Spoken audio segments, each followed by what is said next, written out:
করে দিয়ে। কাকে ধরবো বলে?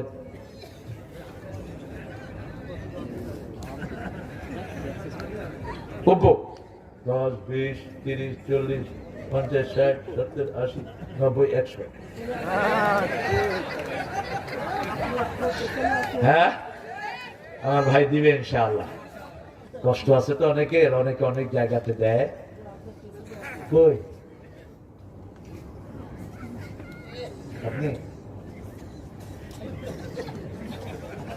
আন্দাজে কারে দৌড়ে আসে, সে কইবে আমারে কিছু দিয়ে জানে ধরছেন কে?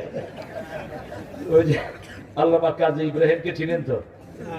ওনার গ্রামে একটা সরল লোক ছিল, তো উনি ঘটনাটা বলছেন আমাকে, আমার আত্মীয় হন তিনি।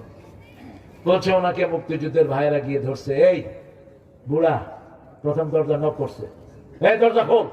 কয় খালা ভাত খাইতেছি, খালা এখনো খোলে না। কয় ডালা পান খাই, এই শুনতেছি দাঁড়া। আসছে আসছে কলার ধরছে, কয় তোর পোলা কই, রাজাকার ছিল যে কই? আমি জানি না, আল্লাহ জানে। ধৈর্য লয়ে গেছে, মেরে ফেলবে। মুক্তিযুদ্ধের মধ্যে ভালো অনেক লোক আছে না নাই? কয় রে সরল মানুষ, সব কি কয়, সব আল্লাহ জানে। কয় ছেড়ে দে, ছেড়ে দিছে। পরে আমি যেমন আমার নিয়ে দিয়া আমার এত দূরে আনছো কে, বাড়ি বাড়ি নিয়ে দিয়া।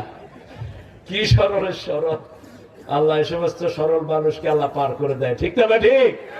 আমরা সরল হব, গরল হব না। মুনাফিকরা গরল হয়, পেঁচ দেয়, শুধু পেঁচ দিব না। মানুষকে ভালোবাসবো কার জন্য? আল্লাহর জন্য। একজন ভাই আমি চাচ্ছি, আমি পয়সাটা নিয়ে আসতাম, মুস্তাফিজ, মুস্তাফিজ